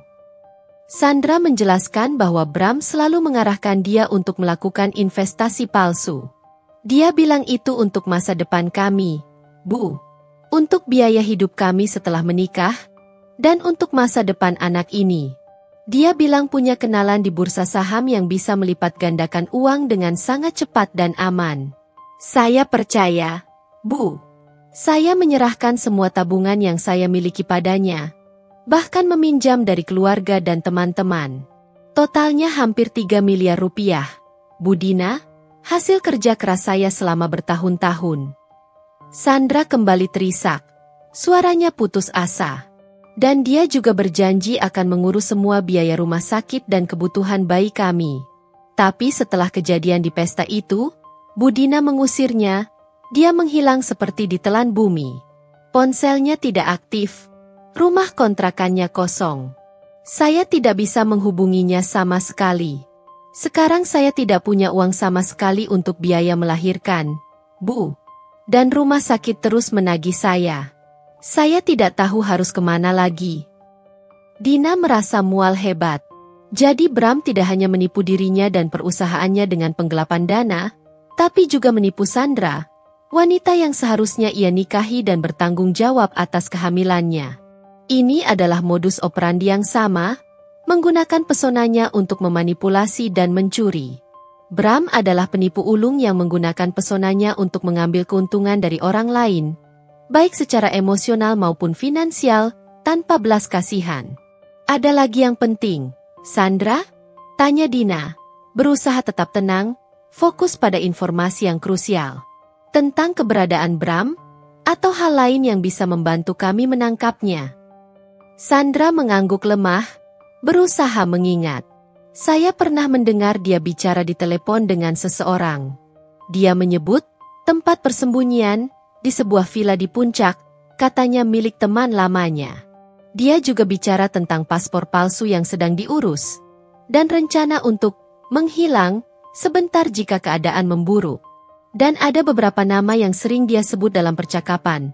Pak Joko, katanya seorang maklar aset ilegal yang bisa membantu mencairkan uang hasil gelap, dan Ibu Rina, yang katanya bisa mengurus dokumen palsu untuk perjalanan ke luar negeri. Informasi ini sangat berharga.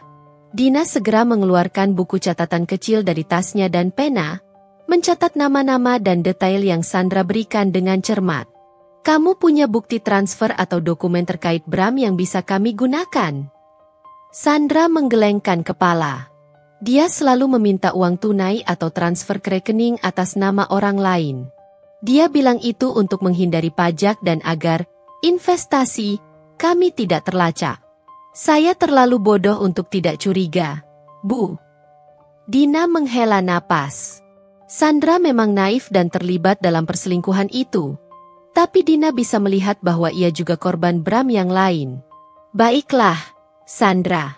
Saya akan membantumu.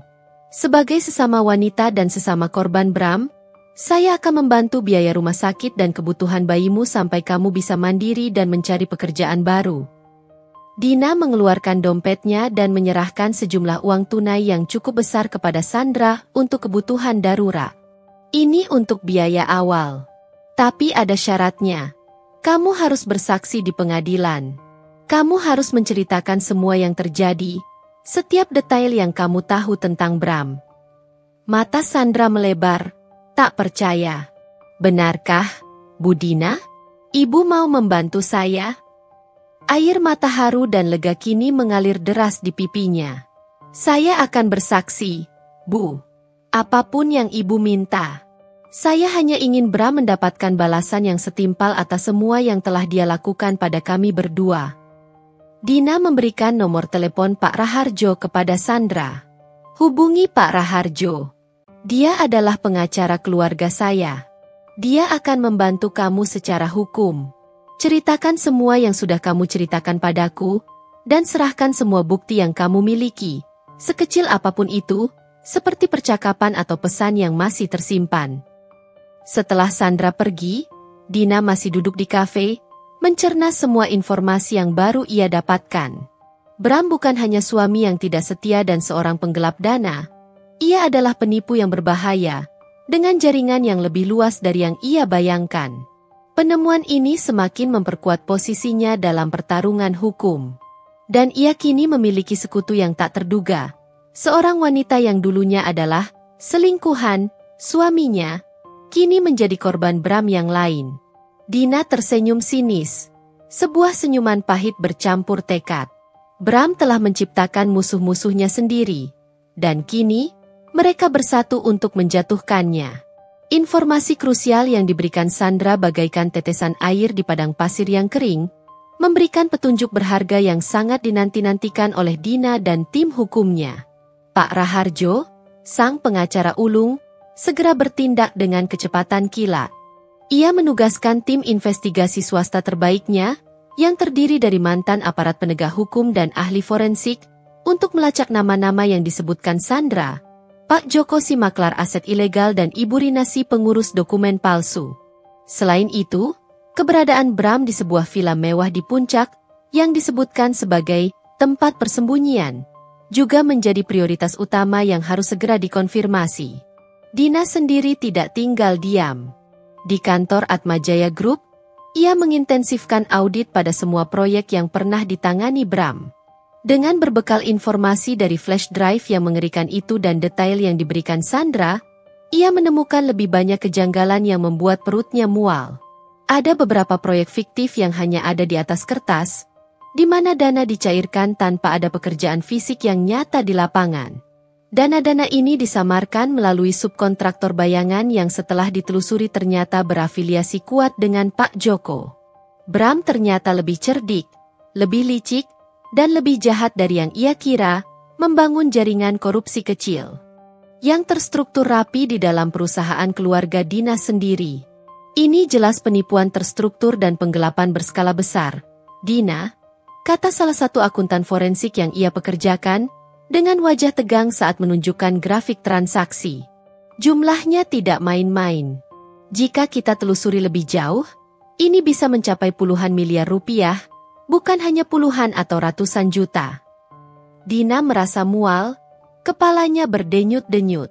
Ini bukan hanya masalah penggelapan dana pribadi untuk foya-foya, tapi juga kerusakan sistematis pada Atmajaya Group, mencoreng nama baik dan menyebabkan kerugian finansial yang signifikan. Hardiman Atmajaya, yang biasanya sangat teliti dan dikenal tidak pernah kecolongan, ternyata telah tertipu karena kepercayaannya yang terlalu besar pada menantunya sendiri. Dina berjanji pada dirinya sendiri, ia akan membersihkan semua kekacauan ini sampai ke akar-akarnya, tanpa sisa. Sementara itu, tim investigasi swasta yang disewa oleh Pak Raharjo bekerja dengan sangat cepat dan senyap. Dalam waktu kurang dari seminggu, mereka berhasil melacak keberadaan Pak Joko. Ia adalah seorang pria parubaya yang memiliki kantor kecil di daerah Kumuh, Jakarta, sebuah tempat yang jauh dari kesan bersih, profesional, dan mencurigakan. Penyamaran mereka menunjukkan bahwa Pak Joko memang dikenal luas sebagai penghubung untuk berbagai transaksi ilegal, termasuk penjualan aset gelap dan pencucian uang, sebuah pemain kunci dalam dunia kriminal terselubung. Kami belum bisa menangkapnya tanpa perintah resmi, Bu Dina, lapor ketua tim investigasi melalui telepon yang terenkripsi. Tapi kami sudah mengantongi cukup bukti konkret untuk laporan polisi dan tuntutan serius. Bersamaan dengan itu, keberadaan Bram juga mulai tercium dengan jelas. Villa mewah di puncak yang disebutkan Sandra memang ada, dan Bram sering terlihat di sana. Namun, ia selalu bergerak cepat, sering berganti mobil dan jarang berada di satu tempat untuk waktu yang lama, menunjukkan kegelisahan yang besar. Tim investigasi menduga ia sudah mulai merasa terancam dan sadar sedang diburu, terutama setelah berita pemecatannya tersebar luas di media. Dia tampak sangat gelisah, Bu. Sering berganti mobil dan jarang keluar villa, kecuali untuk kebutuhan mendesak, lapor salah satu anggota tim investigasi dengan suara rendah. Kami yakin dia akan mencoba kabur ke luar negeri dalam waktu dekat. Pergerakannya sudah menunjukkan tanda-tanda itu. Mendengar laporan ini, Dina segera menghubungi Pak Raharjo. Pak, kita tidak bisa menunggu lebih lama lagi. Bram akan kabur. Kita harus bertindak sekarang, sebelum dia benar-benar menghilang. Pak Raharjo setuju tanpa ragu. Dengan bukti-bukti baru yang solid dari audit internal yang dilakukan Dina, informasi krusial dari Sandra, serta laporan awal yang kuat dari tim investigasi, mereka memiliki landasan yang sangat kokoh untuk bertindak. Pak Raharjo dan timnya segera mengajukan laporan polisi resmi dengan tuduhan berlapis. Penggelapan dana perusahaan, penipuan, dan pencucian uang terhadap Bram, serta laporan terpisah untuk Pak Joko sebagai kaki tangannya. Mereka juga mengajukan permintaan penerbitan Red Notice ke Interpol, sebuah langkah antisipasi jika Bram berhasil lolos dari penangkapan di Indonesia dan kabur ke luar negeri. Surat perintah penangkapan untuk Bram, serta Pak Joko, segera diterbitkan dalam hitungan jam. Kepolisian bergerak cepat dan senyap. Malam itu juga, tim gabungan dari Kepolisian Sektor Puncak dan tim investigasi swasta yang disewa Dina mengepung villa mewah di Puncak. Operasi penangkapan berjalan dramatis di tengah gelapnya malam. Bram, yang mencoba melarikan diri melalui pintu belakang villa setelah menyadari kedatangan polisi, berhasil ditangkap setelah kejar-kejaran singkat yang menegangkan di area perkebunan. Ia ditemukan dengan tas berisi uang tunai dalam jumlah besar dan beberapa paspor palsu yang diduga baru saja diurus oleh Ibu Rina. Pada saat yang sama, tim lain juga berhasil menangkap Pak Joko di kantornya yang kumuh di Jakarta. Jaringan kejahatan yang dibangun Bram satu persatu mulai terurai, memperlihatkan betapa dalamnya ia terlibat dalam praktik ilegal. Pukul 2 dini hari, Dina menerima telepon dari Pak Raharjo. Dina, Bram sudah kami tangkap. Dia ada di kantor polisi sekarang, dalam proses interogasi. Pak Joko juga sudah diamankan. Dina menghela napas panjang, sebuah beban berat yang selama ini menekan dadanya akhirnya terangkat. Ia tidak tidur malam itu, hanya duduk di tepi ranjang, memandang kegelapan di luar jendela. Ia menatap keluar jendela kamarnya. Malam itu, bukan hanya bintang yang bersinar terang, tapi juga cahaya keadilan yang mulai menampakkan sinarnya, mengusir kegelapan pengkhianatan. Permainan Bram telah berakhir, dan kini, ia akan menghadapi konsekuensi dari setiap perbuatannya. Pagi setelah penangkapan Bram terasa berbeda. Udara di Jakarta, yang biasanya terasa berat dan pengap oleh hiruk-pikuk kota, kini seolah terasa sedikit lebih ringan, tidak lagi mencekik oleh beban ketidakpastian yang selama ini menyelimuti Dina. Ada semacam kelegaan samar yang menyelimuti Dina, meskipun di balik itu semua, hatinya masih terasa berat, seolah baru saja melewati badai besar. Setelah mengantar Raya ke sekolah, ia berjanji akan pulang lebih awal untuk menemaninya. Dina langsung menuju kantor polisi didampingi oleh Pak Raharjo dan asistennya, Arya. Ia perlu melihat Bram, menghadapi pria yang telah menghancurkan hidupnya dan Raya secara langsung, menatap mata pengkhianat itu tanpa gentar. Kantor polisi di Jakarta Selatan itu ramai dengan aktivitas pagi. Bau disinfektan yang khas bercampur dengan aroma kopi pahit dan debu, menciptakan suasana yang suram. Dina berjalan dengan kepala tegak melewati lorong-lorong yang remang, tatapannya dingin dan fokus, seolah tak ada yang bisa menghentikannya. Ia tidak gentar, meskipun ia tahu konfrontasi ini akan menguras setiap tetes emosi dan kekuatannya. Mereka tiba di sebuah ruangan interogasi yang minim perabot. Sebuah meja besi tua yang terpasang di lantai, 2 kursi logam yang dingin, dan sebuah kaca satu arah yang memisahkan mereka dari ruang pengawasan. Bram sudah duduk di sana, di balik meja, pergelangan tangannya diborgol erat ke kursi. Wajahnya terlihat kusut, mata sembab dan cekung seperti orang yang tidak tidur berhari-hari, dan rambutnya acak-acakan tak terurus. Noda kopi di kemejanya, yang kini kering dan menghitam, masih terlihat jelas, menjadi saksi bisu insiden memalukan di pesta ulang tahun Raya. Ia tidak lagi tampak gagah, karismatik, atau percaya diri seperti yang Dina kenal, hanya seorang pria yang terpojok, terhina, dan dipenuhi ketakutan. Bram mengangkat kepala saat pintu terbuka dan Dina melangkah masuk. Matanya membelalak lebar, terkejut melihat kehadiran Dina. Ada campuran rasa takut yang mendalam, malu yang tak terkira, dan sedikit amarah yang terpancar dari sorot matanya yang keruh. "Dina, untuk apa kau di sini? Datang melihat bangkaiku?" Suaranya serak dan parau, terdengar seperti bisikan yang nyaris tak terdengar. "Aku datang untuk melihatmu, Bram," jawab Dina, suaranya tenang, datar, namun penuh ketegasan yang dingin, seolah tak ada emosi yang tersisa. Ia duduk di kursi di hadapan Bram, menatapnya lurus tanpa berkedip. Pak Raharjo dan Arya berdiri di belakang Dina, sebagai dukungan moral dan legal, memastikan Bram tak bisa memanipulasi situasi. Bram tertawa sinis, tawa yang hampa, kering, dan penuh keputusasaan yang menusuk. "Menjengukku di neraka? Kamu pasti puas melihatku seperti ini, kan?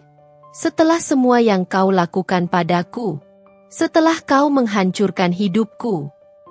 "Aku puas melihat keadilan ditegakkan," balas Dina, mengabaikan tuduhan Bram yang tidak masuk akal itu. Ia tidak akan membiarkan Bram memutarbalikkan fakta. "Aku tidak akan membiarkanmu menghancurkan lebih banyak lagi. Aku menemukan flash drive MU, Bram.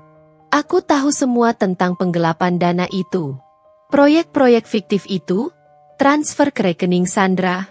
Dan aku juga tahu tentang Pak Joko dan Ibu Rina yang membantumu."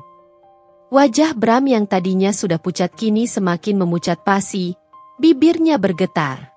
Matanya melebar, ketakutan yang sesungguhnya akhirnya terlihat jelas di sana. Selama ini ia mungkin mengira Dina hanya akan menggugat cerai dan memecatnya.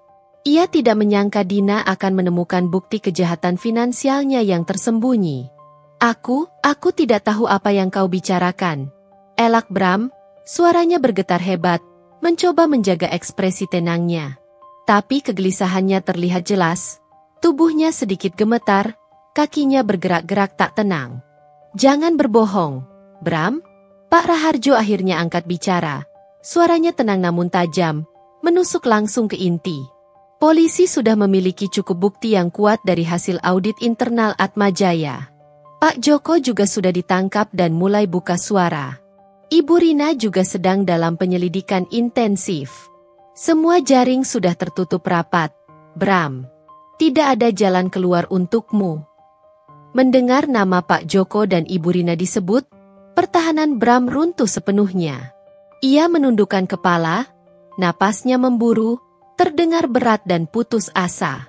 Pundaknya merosot, seolah semua beban kejahatan yang selama ini ia sembunyikan tiba-tiba menjadi nyata, menimpanya dengan berat. Sialan kalian semua. Desisnya pelan, sebuah kutukan yang nyaris tak terdengar. Dina menatapnya, tidak ada lagi rasa cinta, kasihan, atau bahkan amarah yang membara. Hanya rasa jijik yang mendalam dan dingin. Kamu menipu kami semua, Bram. Aku, ayah, perusahaan, bahkan Sandra.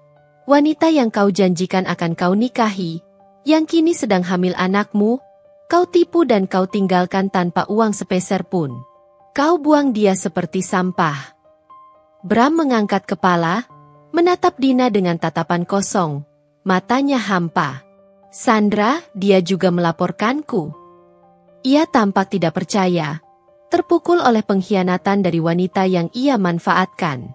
Dia adalah korbanmu yang lain, Bram, Dina menegaskan, suaranya kini lebih lembut, namun penuh kekuatan. Dia akan bersaksi melawanku. Dia akan menceritakan bagaimana kamu menipu dan memanipulasi dirinya. Bagaimana kamu menguras semua tabungannya. Tatapan Bram beralih ke kaca satu arah di belakang Dina, lalu kembali ke Dina, seolah mencari celah terakhir. Ia tidak lagi membantah, hanya menunduk dalam, menggosok-gosok borgol di pergelangan tangannya. Ia tahu permainannya sudah berakhir.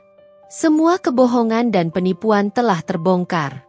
Ini belum selesai, Bram, kata Dina, berdiri dari kursinya.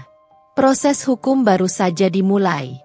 Kau akan membayar mahal untuk semua yang telah kau lakukan. Untuk setiap kebohongan, setiap pengkhianatan, dan setiap uang yang kau curi. Dan Raya tidak akan pernah lagi mengenalmu. Dina berbalik, melangkah keluar dari ruangan itu tanpa menoleh lagi. Ia tidak merasakan kemenangan yang manis, tidak ada euforia. Hanya sebuah kepedihan yang dalam atas kehancuran yang terjadi, namun juga sebuah kepastian. Bram akan menerima konsekuensi penuh atas perbuatannya. Dan ia, Dina, akan fokus membangun kembali hidupnya dan Raya, menjauh dari bayang-bayang kehancuran yang ditinggalkan pria itu, dan memimpin Atmajaya Group menuju masa depan yang lebih cerah. Beberapa bulan berlalu sejak penangkapan Bram, dan roda keadilan berputar sesuai rencana Pak Raharjo. Dengan bukti-bukti yang sangat kuat dan tak terbantahkan dari flash drive serta kesaksian Sandra yang berani dan jujur di persidangan, Bram terbukti bersalah atas penipuan, penggelapan dana perusahaan, dan pencucian uang. Ia dijatuhi hukuman penjara yang panjang, sebuah balasan setimpal atas setiap kejahatannya, dan seluruh aset yang terkait dengan kejahatannya disita oleh negara, termasuk sebagian besar yang ia tipu dari Sandra. Sandra, atas bantuan penuh dari Dina dan Pak Raharjo, berhasil melahirkan bayi laki-lakinya dengan selamat. Dina memastikan Sandra mendapatkan dukungan finansial dan psikologis yang ia butuhkan, termasuk biaya persalinan, kebutuhan bayi, dan bahkan memberikannya pekerjaan baru di luar Atmajaya Group, agar ia bisa memulai hidup baru yang bersih dari bayang-bayang Bram. Bagi Dina, kemenangan hukum itu terasa hambar, tidak ada euforia yang meledak-ledak. Hanya ada rasa lelah yang mendalam, seperti seseorang yang baru saja menyelesaikan maraton panjang.